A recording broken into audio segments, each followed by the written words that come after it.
Namo Bhagavate Vasudevaya.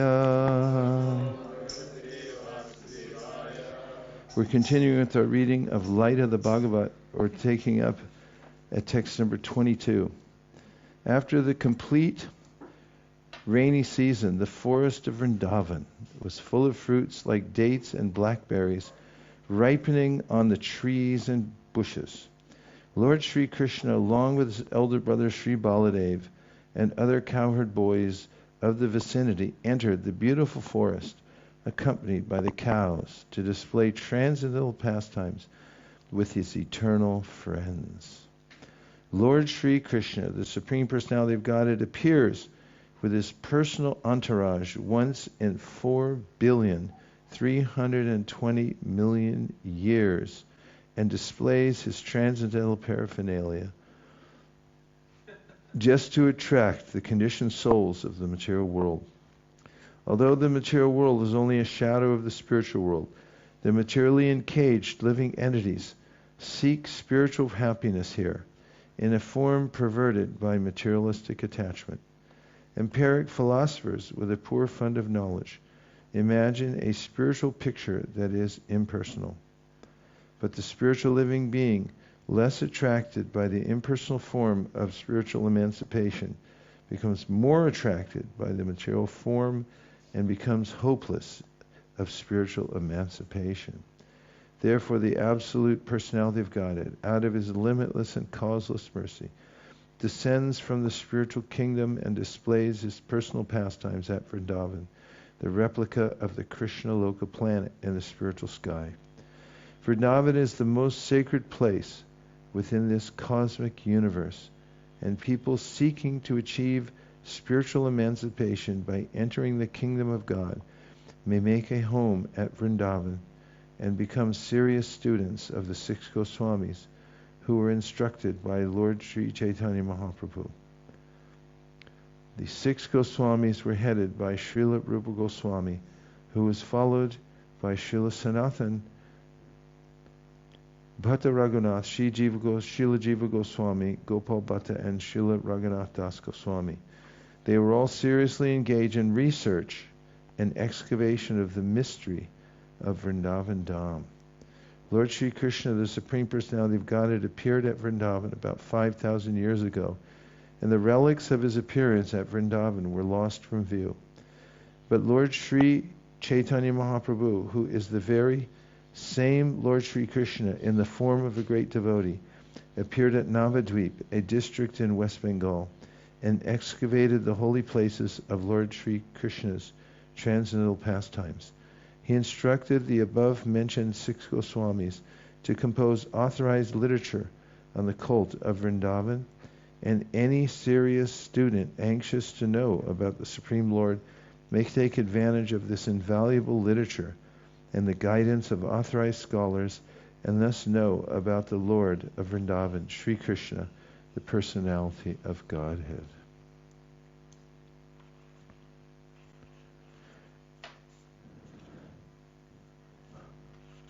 This doesn't have a number on it, but by context it's 23.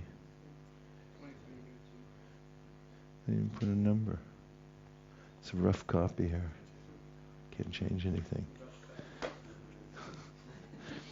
After the complete rainy season, the forest of Vrindavan was full of fruits like dates and blackberries ripening on the trees and bushes.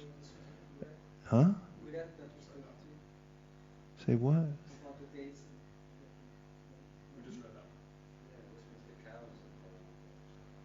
Mimp. 21 was the wind carries the clouds. As already explained, 4 divisions of society, right? 22, after the complete rainy season, the forest of Vrindavan. Okay, so that's 22. I guess maybe that was just above the pictures. No, they're missing something here. Mimp.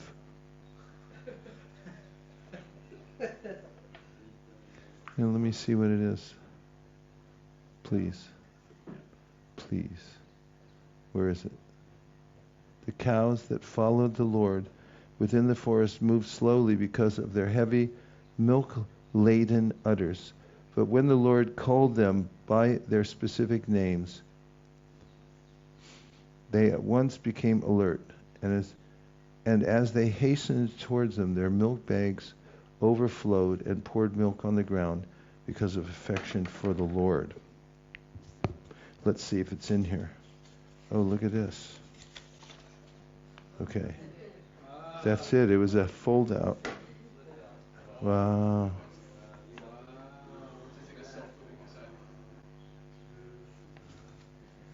There we go.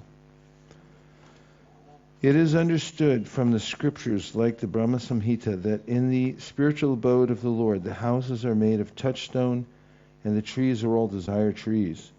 There the Lord is accustomed to tending thousands and thousands of kamadhenus, cows able to supply unlimited quantities of milk. And all the houses, trees, and cows are qualitatively non-different from the Lord. The Lord and his paraphernalia in the spiritual abode are all one and the same in quality, although there are differences for the pleasure of the Lord. In the material world also we have various paraphernalia for our pleasures in life, but because all this paraphernalia is made of matter, it is all destructible at the end. In the spiritual sky there are the very same varieties of pleasure, but they are all meant for the Lord. There, the Lord alone is the supreme enjoyer and beneficiary, and all others are enjoyed by the Lord. The Lord is served there by all kinds of servitors, and both the master and the servitors are of the same quality. This spiritual variegatedness is displayed by the Lord when he descends at Vrindavan, and we may know that the Lord descends with his personal staff of cows, cowherd boys and cowherd maidens, all of whom are but spiritual expansions of the Lord himself for his own pleasures. Thus, when called by the Lord, the cows were overwhelmed by joyous affection, just as the mother's breast overflows with milk when the child cries for it. All of us living beings are differentiated expansions of the Lord. But our affection for the Lord is submerged within us, artificially covered by the material quality of ignorance. Spiritual culture is meant to revive this natural affection of the living being for the Lord. The ingredients of fire are already present in safety matches, and only mild friction is needed to ignite a fire. Similarly, our natural affection for the Lord has to be revived by a little culture. Specifically, we have to receive the messages of the Lord with a purified heart. For spiritual realization, one has to purify the heart and know things in their true perspective. As soon as one does this, the flow of one's natural affection begins to glide towards the Lord, and with the progress of this flow, one becomes more and more self-realized in various relations with the Lord. The Lord is the center of all the affection of all living beings, who are all his parts and parcels. When the flow of natural affection for the Lord is clogged by desires to imitate his Lordship, one is said to be in Māyā or illusion. Māyā has no substantial existence, but as long as its hallucinations go on, their reactions are felt. The Lord, by his causeless mercy, displays the reality of life so that our hallucinations may be completely dissipated.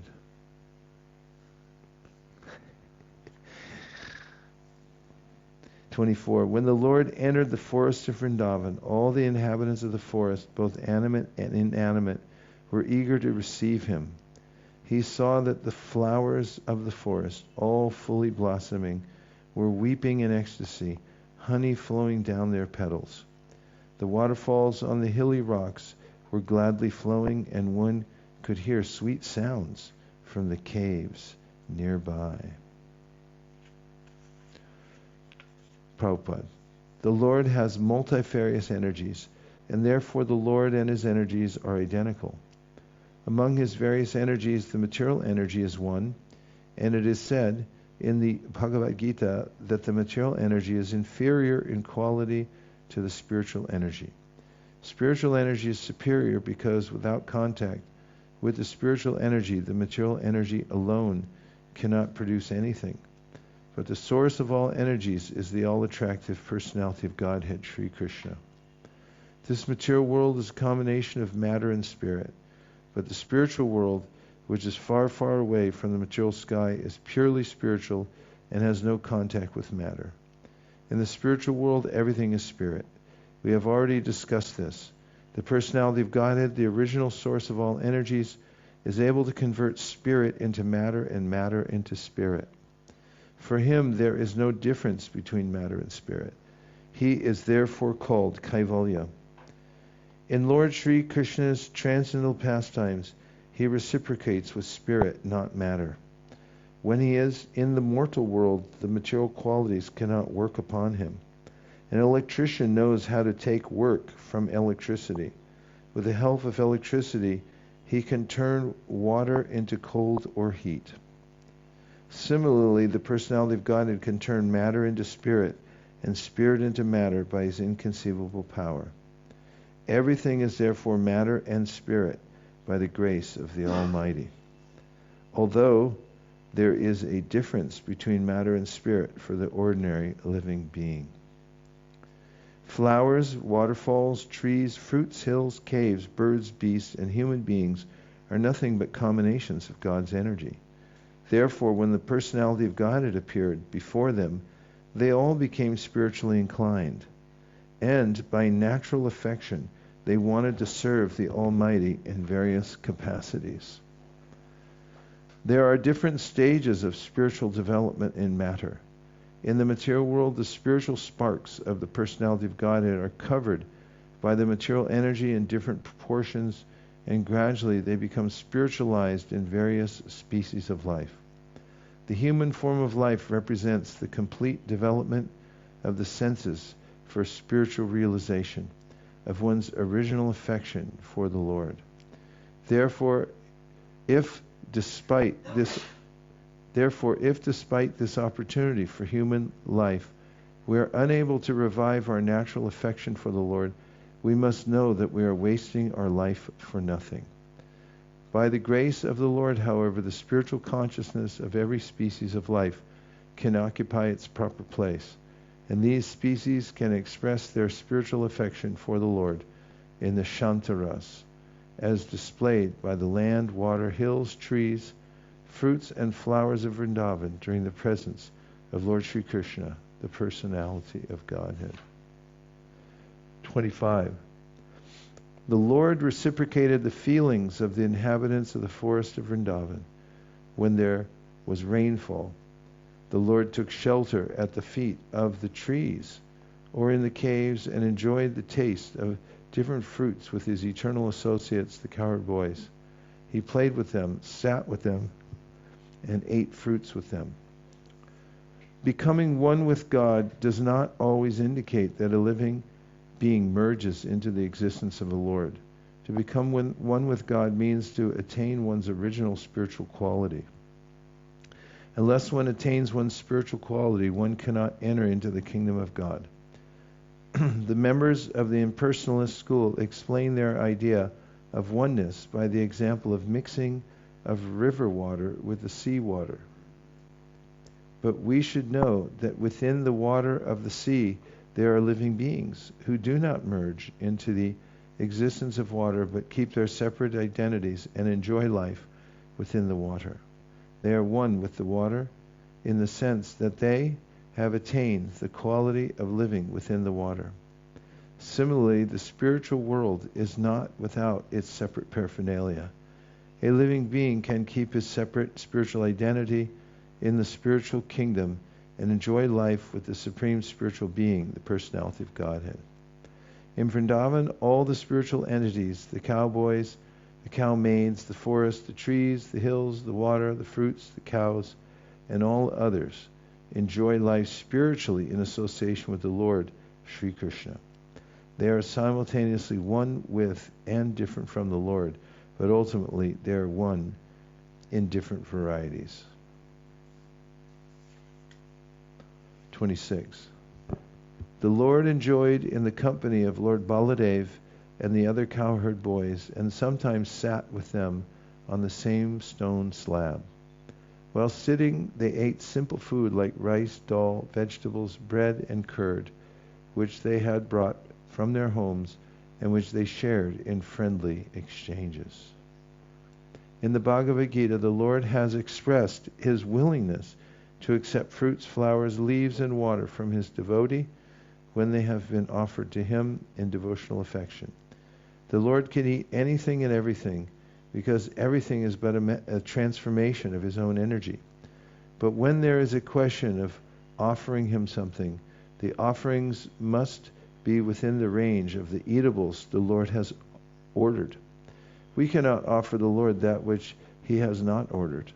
The personality of Godhead Sri Krishna cannot be offered anything beyond the range of good foodstuffs like rice, dal, wheat, vegetables, milk, and milk preparations and sugar. At Jagannath Puri, the Lord is offered such foodstuffs, and in all scriptures, the very same foodstuffs are mentioned everywhere. The Lord is never hungry, nor does he require any food to fill his empty stomach.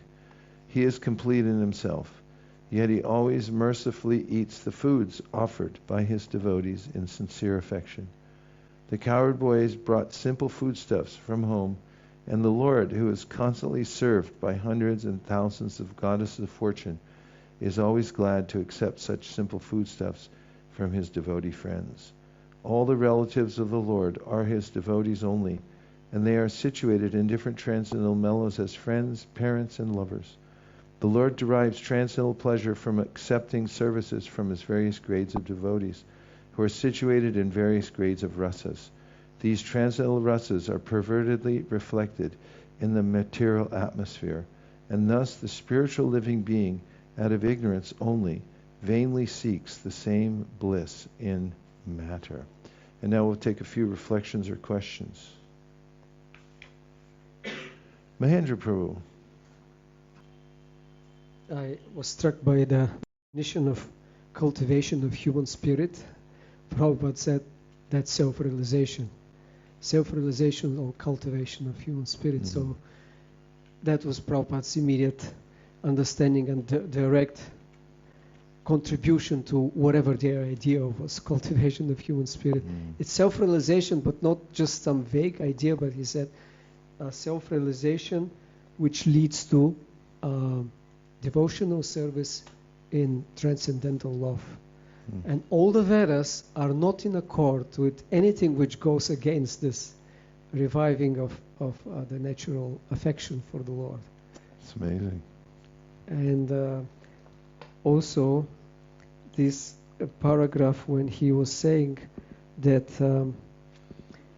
the temples are meant for spiritual education and all ceremonies are there for inspiration, not for exploitation.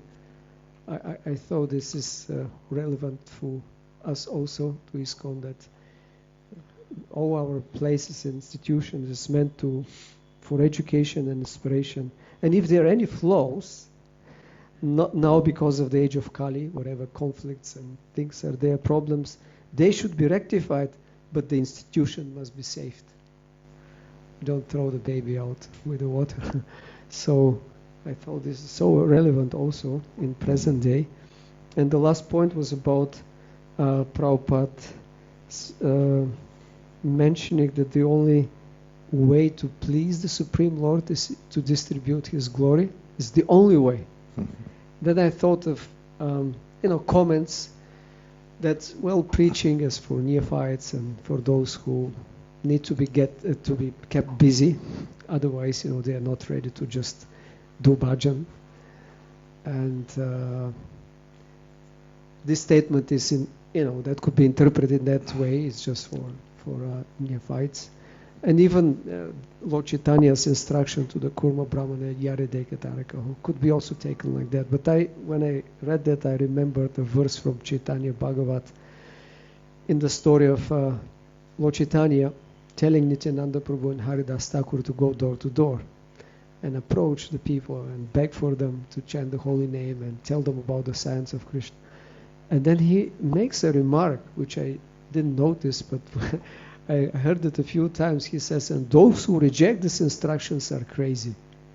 And it's for everyone. If he gave it to Nityananda Prabhu and Haridas, who are the most exalted, it's not just to keep busy neophytes.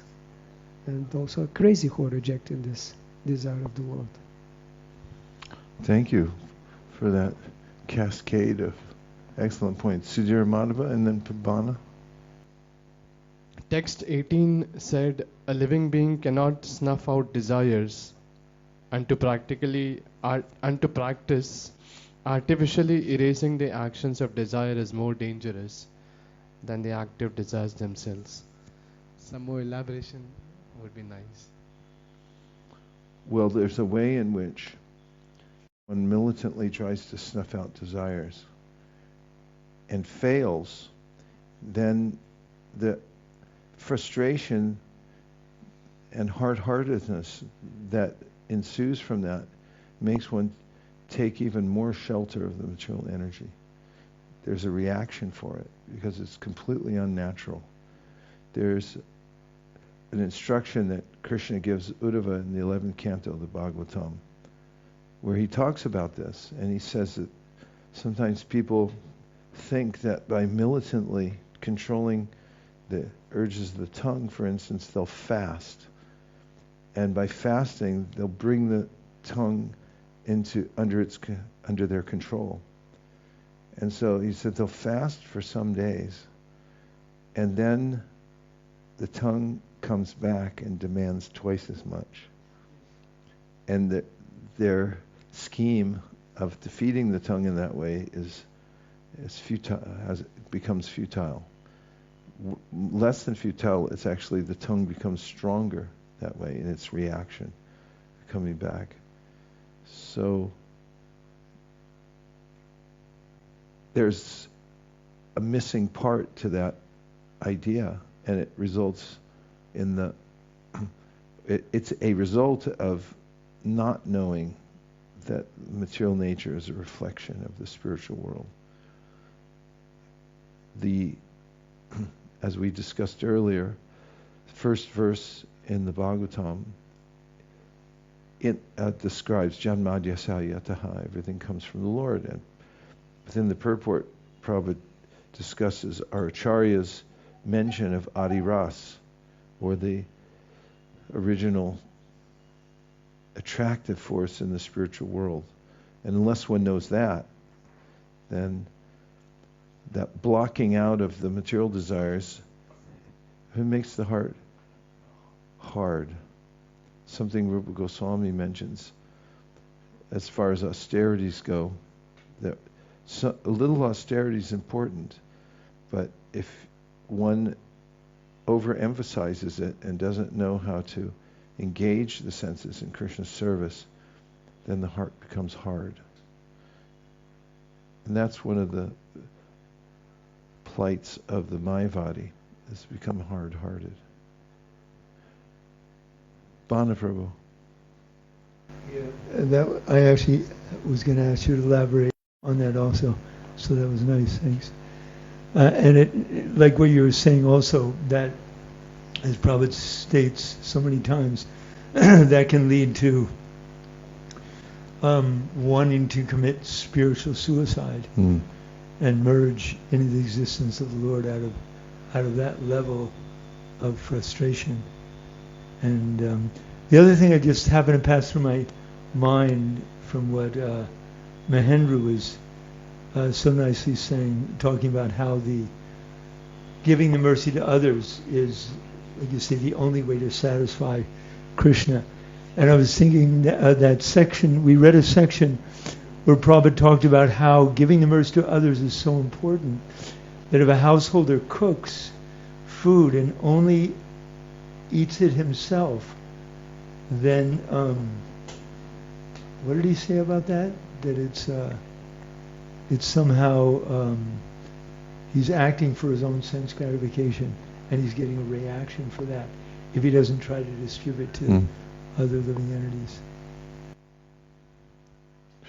Nice correlation. Yes, Narada Muni. Okay, I'm looking from the outside, and I didn't look. Okay, now I see a Vaishnavi. You'll go just after Narada.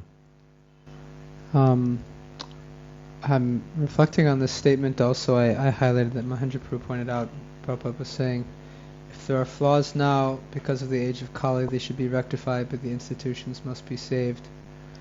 And I'm still, I guess, trying to formulate this question, so bear with me.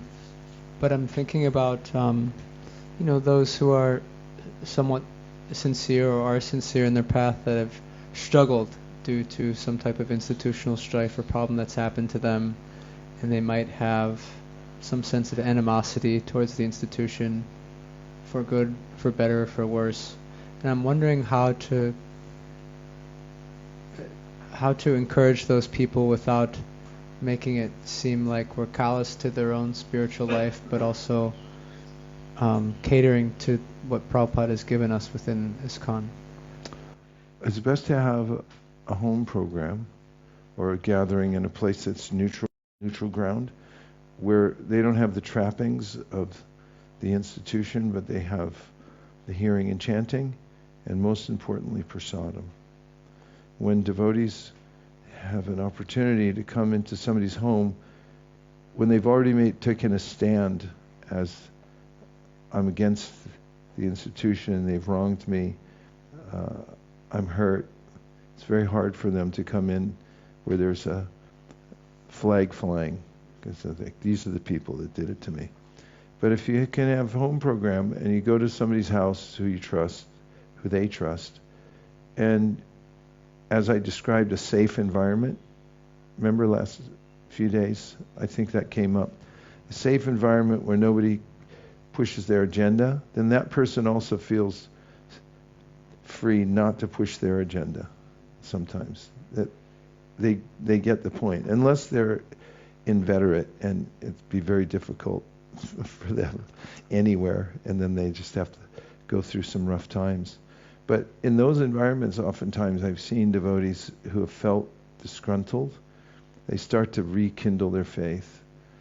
And taking the prasadam, you have some macaroni and cheese, you get a cheesecake, and some nice salad with everything in it, and a kirtan, and a little TLC, that we're all good. And I've seen it. I've seen devotees who felt this, that, whatever, and then they started to think, well, these are, okay, whatever it may be, these are my people here, and either they're senior and it's like they're looking out for those people. I trust these young ones here. I'm going to support them, and they find their niche inside, and from there they can advance and overcome whatever they feel. What happened to Vaishnavi? Where is she? Okay, it's Charna Arvinda who left. Go ahead, your turn. I have a question on 24. Prabhupada purport, it says there that similarly the personality of Godhead can turn matter into spirit and spirit into matter by his inconceivable power. I remember where it talks about the iron rod, that it's placed in fire and it becomes like fire, so the matter becomes spiritualized. But I don't fully understand that how the Lord, or if there's any examples you could mention where spirit is changed into matter, and for matter is changed into spirit. Where spirit is changed into matter. Spirit is changed into matter? Yeah. Examples of that? Yes. Well, that's for a person who has forgotten the Lord, as Krishna says to Brahma, "Vratir tam yat pratyeta na pratyeta chatmani, tadvidyadat manomayam yatabaso yatatamaha." When a person, because of bad association, becomes averse to the Lord and turns away and develops a there has a calcification of heart and develops a philosophy to go with it. There is no God and so forth. And then it sees everything in relationship to matter. Because of everything actually is the Lord's energy, but because the person has developed a debilitated way of seeing the world because of bad association, then Krishna says, then they see the shadow. They see matter. So for them, it's transformed. In an example of Vidura that we just heard earlier, Vidura left home. He heard the chastising words of Duryodhana, and then he had a spark of inspiration in his heart. It's like, okay, get out of here. Let's go on pilgrimage. That was the internal potency, and he saw Krishna's hand in it.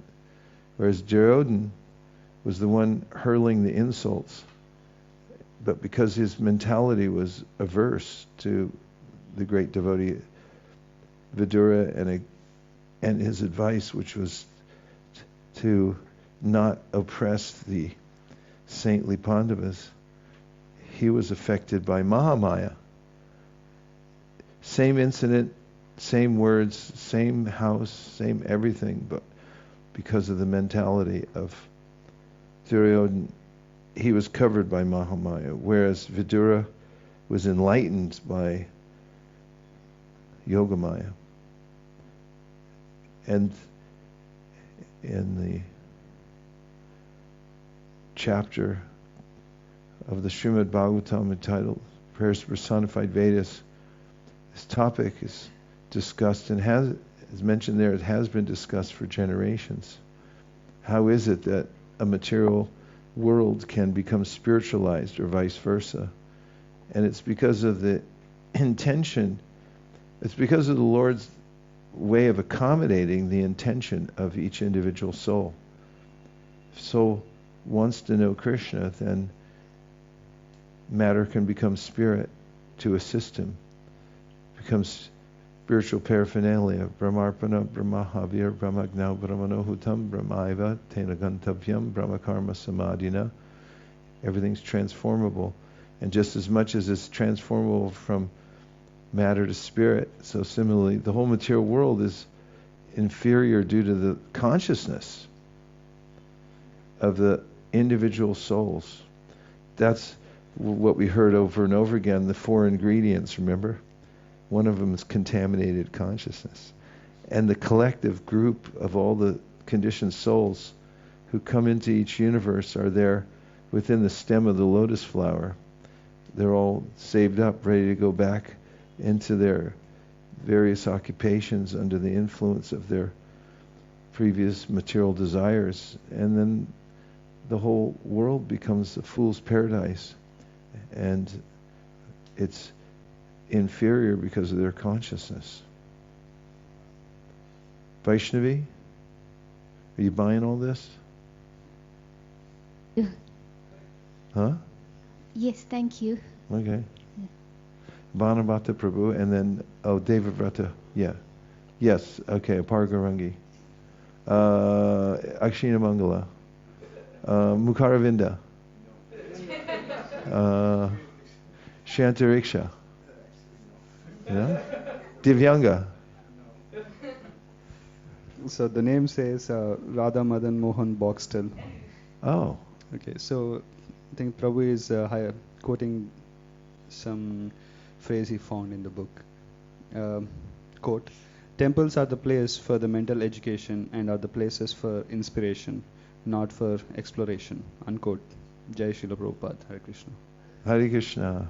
Thank you very much. Okay, where were we? Bhana Devavrata. Bhana Devavrata Mahendra. You got to hold that. First you got to turn it on, then hold it right in front of you. Sorry. I want to respond to Vaishnavi's question also. Hold it closer, please. There, with this amazing purport in Srimad Bhāgavatam, 1st Canto, 3rd chapter, the verse is that if the illusory energy subsides and the living entity becomes fully enriched with knowledge by the grace of the Lord, then he becomes at once enlightened with self-realization and thus becomes situated in his own glory. In the purport, Prabhupada says the same energy, all transcendental energy, acts according to Krishna's omnipotency. The same energy acts as his external, internal, marginal energies. And by his omnipotency, he can perform anything and everything through the agency of any of the above energies. He can turn the external energy into internal by his will. Therefore, by his grace, the external energy which is employed in illusioning those living beings who want to have it subsides by the will of the Lord in terms of repentance and penance for the conditioned souls. And then the very same energy acts to help the purified living being make progress on the path of self-realization. Perfect. And so I realize that we all have direct experience of this every single day when we chant japa. And to the extent of our surrender, we have direct experience of that. Krishna is every day right in front of our eyes, making the impossible possible. Thanks, Bhana. Devavrata.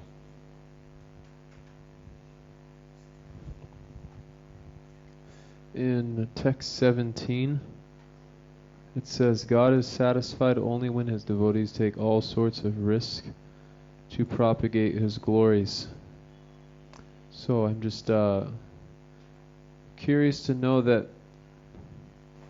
many times we can preach and we can bring people in because Krishna consciousness is very attractive. One of the hardest parts in my experience as trying to share Krishna consciousness with others isn't so much spreading the message but retaining it, and then kind of dealing with the disappointments of, they turn from the process or they stick with the process but they turn on you, and sometimes there's a propensity to hold grudges and it can be difficult to forgive. So my question is, how do we learn to show mercy to those that have come but have potentially disappointed us or hurt us, even though we were trying to help them as much as we could? By an instrument, don't take it personally, that when those types of things happen, you can revert to the ways that Krishna talks about doing one's due diligence, and then try to be methodical. Parents go through it all the time. They raise kids painstakingly. Mother, as we heard, almost dies in childbirth and then at least goes through intense pain. Then child grows up and it's constant care of the child.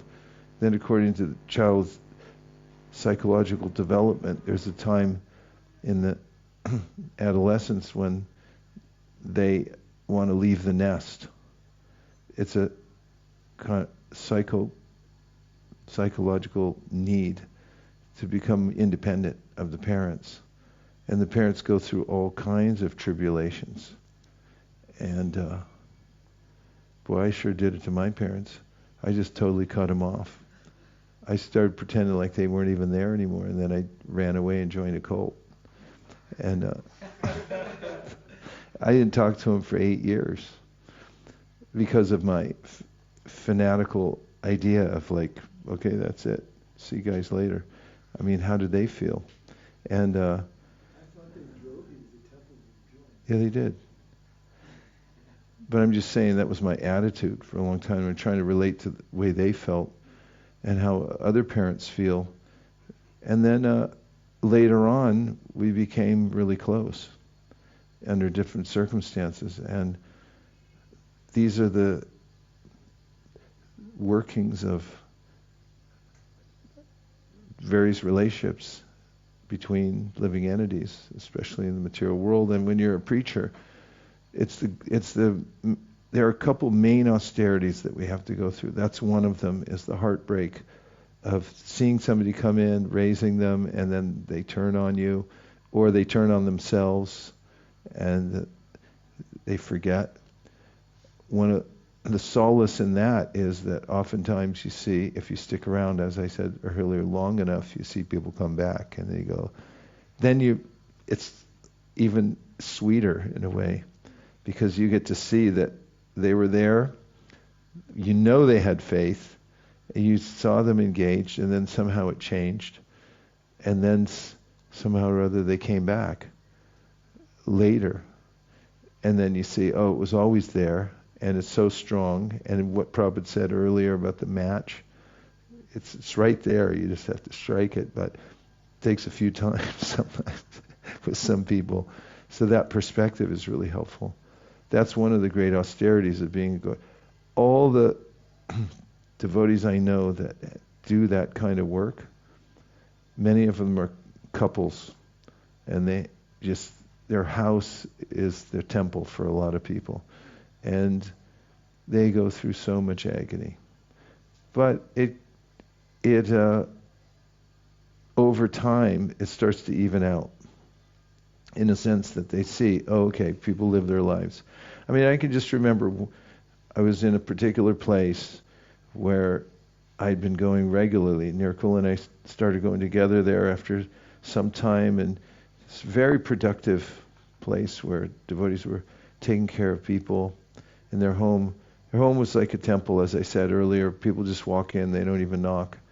It's open all the time. And I just remember one of the most up-and-coming, really good families, they say, oh yeah, we're just going to move back to India because our family and blah, blah, blah. So, and then, they were heartbroken, and we were a little like, okay, well, it's all right. And I was thinking, what are they, crazy, going back to their family in India? So we preached to them, and of course you don't want to say no, you can't do it, but they went lock, stock and barrel, and sure enough, about a year later, we don't like it here anymore, and everything we told them was going to happen happened. And it's like, we want to come back, we want our service, please take us back. And they came back. If you see enough of those things, then you start to understand people go through cycles. They have to go through their own journey. As who's that dynamic preacher from Atlanta who was just here a while ago? Vaiśeṣika Prabhu. It was really far out when I was at the Temple for the President's meeting. He's a unique preacher, like totally unique. And he's got hundreds, if not thousands, of people all over the world chanting Hare Krishna. And people were asking him all these questions, Temple President, what about this, what about that? And he's like, yeah, everyone's on their own unique journey. And so you can't factory farm anybody. They're all souls, individuals, and you have to see, okay, they leave, they turn on you, whatever, that's part of their journey. Just like kids turn on their parents all the time. And then the parents, what are they going to do? They'll stay at home and whimper a little bit, but kids usually come back around. And then you see, it's a holistic, long-term process. The other austerity is sort of a competition amongst peers, or when we talk about the institution, feeling like it's difficult to fit in somewhere, or sometimes you have something going and then there's what feels like undue competition that sort of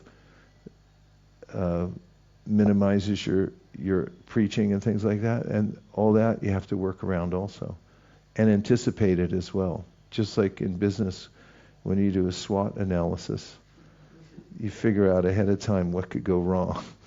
You list all the stuff that could go wrong. This, and so it's good to know all these things when you're going into the preaching field, that it's not just a one-time thing; it's a lifetime. Hey, look at all the reversals Prabhupada went through.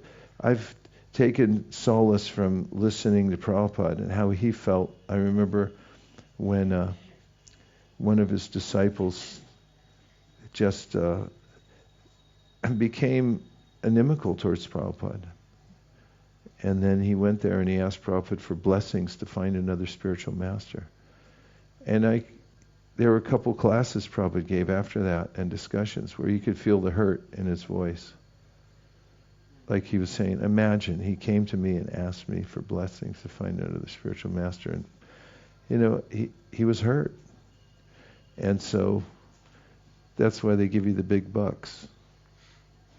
Because that's the risk. When we talk about risking, it's not, if somebody spits on you or puts a cigar out on your hand or tries to pummel you or something like that, all things that have happened to all of us who have been out in public one time or another or multiple times, that's not a big deal.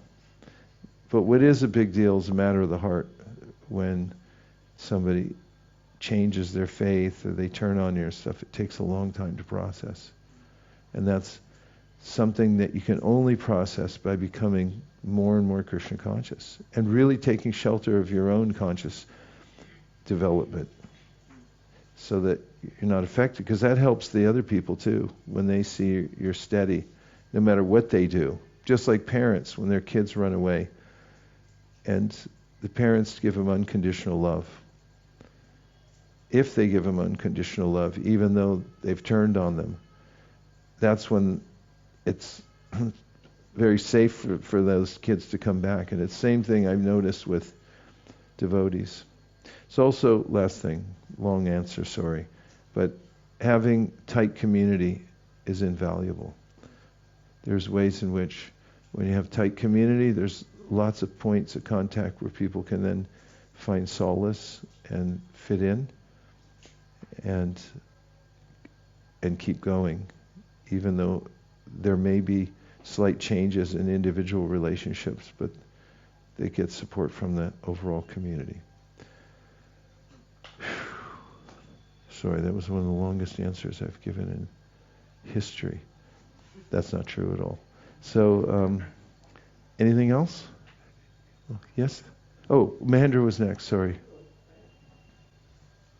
Thank you for this long answer. It was really very, very helpful and deep for, I think, everyone who is preaching, cultivating people, because these things do We happen. feel your pain. Oh, yes.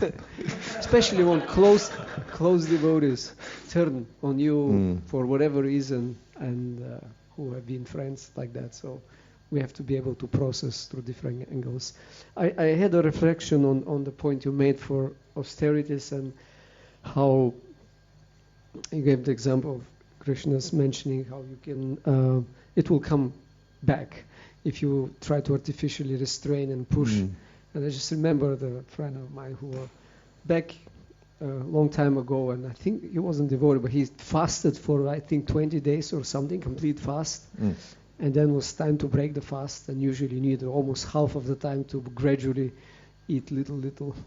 But I have to break the fast, so he passed along bakery, and he said, I'll just take a little bit. Oh, God. And then he ended up eating 20 donuts or whatever they could, but he almost died. So it's just the tongue comes back, or whatever of the senses, is when it's understand. And another thing that sometimes we kind of consider this, that it applies to everyone in the same way.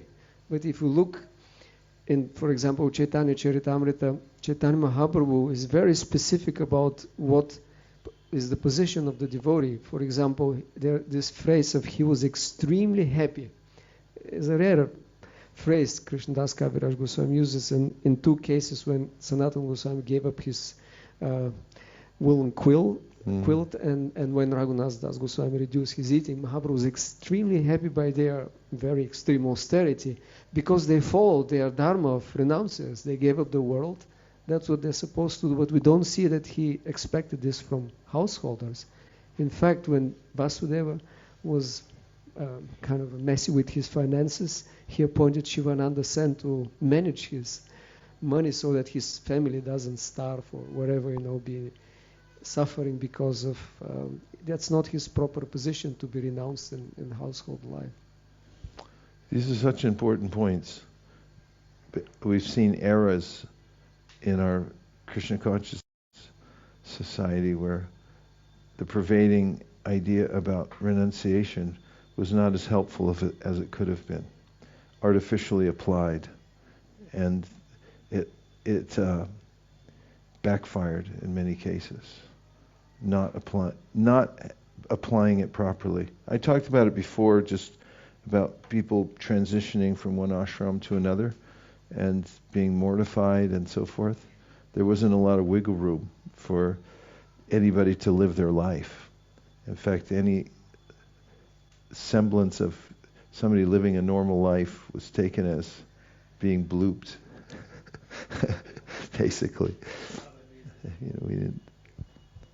Anyway, let's see, last point, and then we'll read one more verse. And I see that there's a hand up, and it's really dark back there, but that is Huday. Hare Krishna. Hare Krishna. In verse 23, Srila Prabhupada mentions spiritual culture is meant to revive this natural affection of the living being for the Lord. Our natural affection for the Lord has to be revived by little culture. Specifically, we have to receive the messages of the Lord with a purified heart. Then Srila Prabhupada says, for spiritual realization, one has to purify the heart and know things in the true perspective. Prabhupada initially says we have to receive with purified heart, and then Prabhupada mentions one has to purify the heart. So if you could please elaborate on that. Well, when I heard that, what first came to my mind is that we spoke before about how, although we're involved with matter, there is a way in which we have our own consciousness, and even though we're overcome by matter, there is a way at any time that a living being can express its sincerity and say, I want to be free from this. One example is in the womb of the mother. Although such a person is a participant in the material world fully, has taken birth in another womb, but then comes to a sense of full consciousness. A full consciousness in the sense that, oh, wait a minute, I don't want to do this. I'm a spirit soul. Please let me surrender to the Lord. And so that idea of a purified consciousness means that even though one's still got a ways to go and still has to undergo the process, that person, as Krishna describes in the Bhāgavata Gita, Tesham satati yuktanam bhajatam priti purvakam, that there are people that come to that awareness that I want to be sincere. And because of that, Krishna responds and then gives them the process for which they can purify themselves. Thank you, Prabhuji. Thank you, and welcome to the hearing and chanting session. Can you introduce yourself, please? My name is Dinanatha Chaitanya Dāsa. Dinanatha Chaitanya Das. And disciple of His Holiness Jayapataka Swami. I've been practicing for the last 38 years, associating with devotees, enjoying prasadam. In where? From Bangalore. Uh-huh. And as I shared, we met in Tirupati 12 years back in the book distribution seminar. Jai. ISKCON Tirupati. Hare Krishna. ISKCON Tirupati Ki. Okay. I can read you one more verse. Yes. Tell me what I'm going to do for you. Go ahead. Just on the topic of accepting the austerity of people leaving and hurting you, I was just reflecting on that, about what that shows Krishna, that we're willing to do that, because Krishna has been seeing people do that without any gratitude, just taking and taking and taking and spitting in his face and leaving him, forgetting him, doing everything they can. He just enables and facilitates and infinitely patient, infinitely never run out of second chances. So if a jiva steps into the role of trying to, be a conduit for Krishna's mercy that doesn't ever run out, then they must become very dear to Krishna. So it's such an excellent point, and it's also a reminder of just continuing your thought process, one might then think, well, how does Krishna feel when I do it to him? I had that experience once on book distribution, of course, many times, but once was pronounced when I was on the street. It was a rough and tumble situation anyway. It was a downtown area. And I was just approaching people, and then this well-dressed young person was walking along, and I approached, and it wasn't that he said no, but he pretended like I didn't exist. There was no recognition at all. And I felt the pall of darkness fall over me, and I thought, oh, that's how ignorance is created. Ignorance means ignorance. If another living being is there, and the super soul is there, and you pretend that they're not there, then there's this other energy that comes in. And that's the whole material world going on all the time. And then my other thought was, oh, that's what I'm doing to Krishna. So your point is so excellent. It's a kind of purification where we realize how important it is to be sensitive and to give attention whenever we get the chance. Also, it's another lesson in not feeling entitled, because it requires a kind of selflessness, and especially even Western preaching. As Devamrita Swami once said, I remember it. It was at the ILS in Mayapur. It was probably 8 years ago. And he was just talking about preaching in the West, and he said, get ready for the zoo. And then, like, you never know who's going to say what, when, or how they're going to react, or what other samskars are going to come up, things like that. So it can be unusually rocky path. And one of the mention of it was from Srila Bhaktisiddhanta, who said we should be ready to give gallons of blood for even one person. That's indication that he knew. I mean, obviously he knew that we would run into these type of situations. It would be very difficult. And at the same time, Prabhupada writes, if one person becomes a pure devotee as a result of this book, reading this book, then my mission is a success. And you can always take shelter of Manushanam Sahasreshu Kashidyatiti Siddhaya. And then on the other side, there's people saying, well, if you just wore a suit and tie, you would have had 1 million devotees by now. There's a devotee who oftentimes, he'll Photoshop a suit and tie on me. When it's like, see, if he had done this, he would have made so many more devotees by now. So you get it from all sides. So you really have to take shelter of your own sincerity and go on with the process to the best of your ability. For what? If it's so easy to make non-Jews. Well, we're messing it up because of our Harinam Sankirtan with the dhotis on. So how do you expect we're going to... Anyway. 27, last one. We need one more to go. After good rains, the grazing ground for the animals was full of green pasture, and both the bulls and the cows sat down on the grass, fully satisfied. The cows, followed by their calves, appeared tired of grazing because of full milk bags. Calmly and quietly, the cows and calves rested and ruminated, chewing their cud.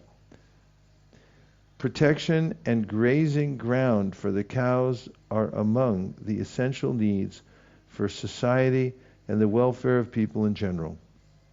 The animal fat required for the human body can be well derived from cow's milk. Cow's milk is very important for human energy, and the economic development of society depends on sufficient food grains, sufficient milk, and sufficient transportation and distribution of these products. Lord Sri Krishna, by his personal example, taught us the importance of cow protection, which is meant not only for the Indian climate, but for all human beings all over the universe. Less intelligent people underestimate the value of cow's milk. Cow's milk is also called go-rasa, or the juice from the body of the cow. Milk is the most valuable form of go-rasa, and from milk we can prepare many important and valuable foodstuffs for the upkeep of the human body. The killing of cows by human society is one of the grossest suicidal policies, and those who are anxious to cultivate the human spirit must turn their first attention toward the question of cow protection.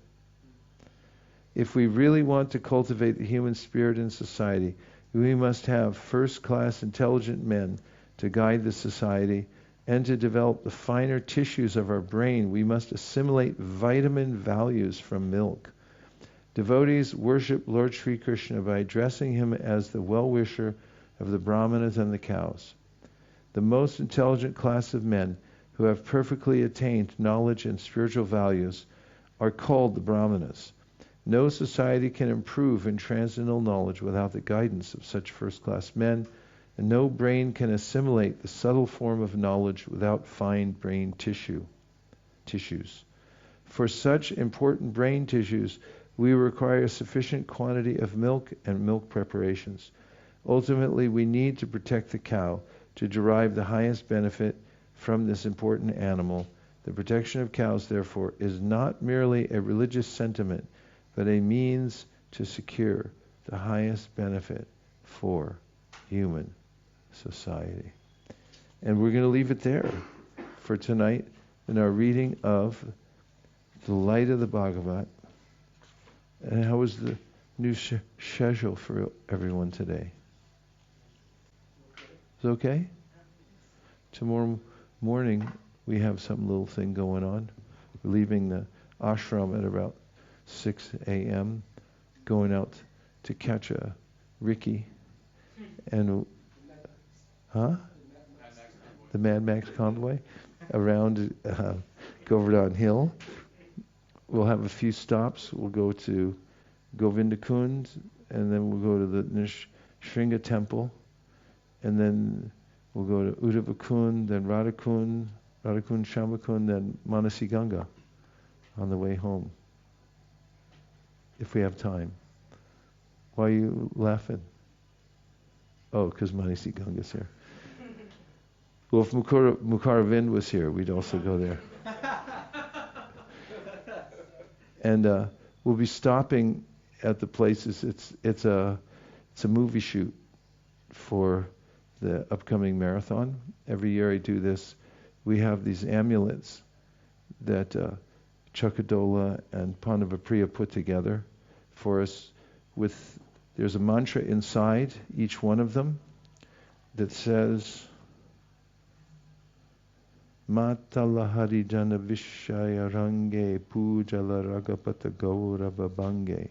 It was a mantra, a verse written by Srila Bhaktisiddhanta Saraswati Thakur, indicating that we use all kinds of worldly opulence to spread the glories of the Lord, and we also keep a respectful relationship with the Lord's pastimes in the spiritual world. I also want to make mention today that I got news that one of Bhāgavata Prabhu and I, god brothers, had passed away. Lokasarangi Maharaj, also known as Parvat Swami, had, as far as I know, Gopal sent to me just a few hours ago, but it looked like he passed away in the hospice in Vrindavan. He was famous for a lot of things. He was on the Japan party for some time. Were you there at the same time? Yeah. And he was an Avadhuta type person. He has been living in Vrindavan as a Babaji for maybe the last 40 years. And he really would just chant all day. Once when he had to get a visa to get back into India, he came to the Bay Area, and he kept a beard, and he looked like a full-on Babaji. Because he was friends with Satyadev Prabhu, one of my godbrothers who lives nearby, he stayed at his house, and Satya said it transformed his whole family. His kids were still living there at the time, and he said he came in with his Govardhana Shila, and he set up his altar on top of their television. And then the kids got attached to him because they said when they'd go to bed at night, he was chanting. He'd just be sitting there chanting. And then when they get up in the morning, he was chanting. When they come in any time of day, he was chanting. He just chanted all day long. He was really a Babaji. And here in Vrindavan, he lived down near Radhakund. And he was... and then what did he ate every day. He just ate when he was staying at Satyadev's house. He ate a sweet potato. He just had a sweet potato every day. That was it. And I think an avocado. But that was his whole diet. And he'd walk around the neighborhood sometimes, and the neighbors were all like, "Who is that?" He looked like a Hasidic Jew or something, because he had this really long beard, and he'd wear this cloth over his head, and he was a transcendental personality. So, yes, Bon, take Mike.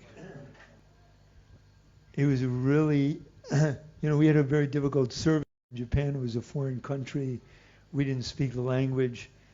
But he would go out every single day and do his duty. And no matter what happened or where he went or where he collected, he'd come back. Of course, then he was clean shaven and everything, but he was always otherworldly and completely blissed out. And every single time, Guru Kripa called him and he'd, talk to the devotees, saying, how'd it go today? Every single time Lokasranga came in, Maharaj said, "Loki." "Yes, Maharaj?" And he didn't have any teeth, even back then. He had false teeth to put in. So he didn't have teeth in his mouth. He said, "Loki, how'd it go?" And every time he'd look at Maharaj, completely blissed out, shake his hand and go, "Ecstasy, Maharaj, ecstasy." And it wasn't artificial because he was actually experiencing, you could tell. Yeah, he just kept out of sight. He used to come over here in the old days during our programs here. We'd see him every once in a while. But we will miss him dearly. I sent to Satyadev Prabhu, and he was shocked. There's a couple pictures of him having just passed away. He was very, very skinny. He barely ate anything and just chanted all day. I remember once, Puri Maharaj. He would go see Puri Maharaj sometimes downtown. Near Sevakunj, and he was just looking at Loki and Parvat Maharaj, and he was saying, "Why do you have to do all these austerities?" He said, "Just chant, and when Krishna wants you, he'll come and get you." But even like the senior Gaudiya Math devotees were like, they couldn't believe the kind of tapasya he did, barely eating, just chanting all day long. So that's what it looks like he was doing to us. In fact, the pictures of him having just left, he's got his bead bag on. Yeah. Dear Srila Prabhupada, dear Shri Chaitanya Mahaprabhu, Shri Panchatattva, Shri Giriraj Maharaj, if you so desire, please let us remember how important it is to prepare ourselves for leaving this temporary body. Please let us be engaged fully, with full intention in your service, especially hearing and chanting, and being a kind friend to all living beings by distributing transcendental Krishna conscious knowledge. Thank you for considering our request. Om Tat Sat. Everyone agrees with this prayer in whole or in part. Please unmute and say Hare Krishna. Gaur Premanande, Nitai Gaura Hari Bo, Hari Bo, Hari Bo, Nitai Gaura Hari Bo. Nitai Gaura Hari Bo, Hari Bo, Hari Bo, Nitai Gaura Hari Bo. Panchagoptarisha Kripa Sinabevacha Patitanam Pavanibhyo Vaishnavebhyo Namo Namaha Nantakuri Vaishnavini Ki Jai. We're going to have a Damodar Ashtakam forthwith. We just have to have the ceremonial moving of the chairs out of the room. Is that all right?